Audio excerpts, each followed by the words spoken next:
My abusive ex died 3 years ago. I just saw her knocking on my door. Hey babe, what's up?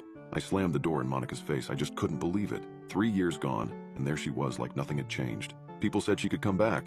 I knew she wouldn't be back. I waited for several long minutes, hoping the next time I opened my door she'd be gone. And sure enough, when I did, she was gone like she'd never been there. I nearly broke into hysterical giggles at the whole thing. I must have imagined her. Monica was gone. 3 years she'd been gone. I went on with my day, pretending it didn't happen. The next morning, I'd managed to push the incident to the back of my mind. So when I opened the door, only for Monica to be waiting outside again, I nearly jumped out of my skin. Babe, can you not? Monica giggled and leaned up against the doorframe. She still smelled of vanilla and lavender, her favorite shampoo scent. Her pearly white grin didn't fade in the slightest as she asked me, "Come on, let me in, we got a lot to talk about."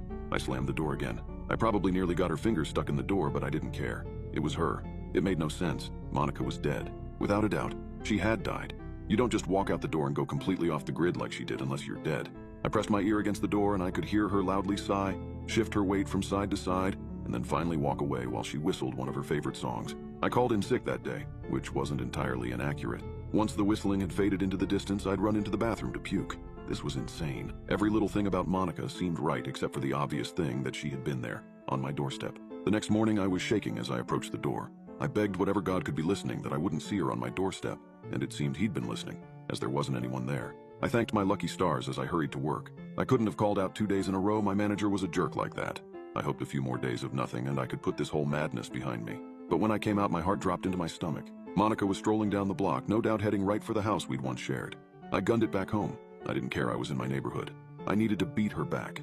If she beat me back, it didn't bear thinking about it. I nearly ran my car into the garage door. I didn't bother waiting for it to open. I just bolted from the car and ran into my house, slamming the door behind me and twisting the lock in place. There I waited, panting, cold sweat dripping down the back of my neck, waiting for her. The seconds ticked by into minutes. I didn't let my guard down, though. I knew what I'd seen. I couldn't deny it any longer. I heard a tap, tap, tap of a knock at the door, and I knew before I even looked through the peephole, Monica was on my doorstep. She bounced back and forth from her heels to her toes, a sure sign she was feeling impatient. "Derek? Come on, babe, I know you're in there. Your car's in the driveway, let me in already," she snapped. I responded by turning the deadbolt as well. "I heard that. God, Derek, you're being a real jerk right now." I retreated deeper into my house. I ended up in the kitchen. It was where I'd last seen Monica. I grabbed a knife, just like I did back then. She'd caught me texting my ex, and she no longer believed the lies that we were only friends. I returned to the living room and sat on my couch, gripping the handle so hard my knuckles ached. I loved Monica, but Debbie was just impossible to turn down. Monica paced up and down my driveway, staring at me. She wasn't smiling anymore. I hadn't meant it, doing what I did. I only wanted to scare her, but she lunged at me. First strike.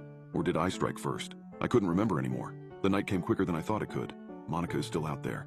I'm so sorry, Monica. It could be a trick of the light.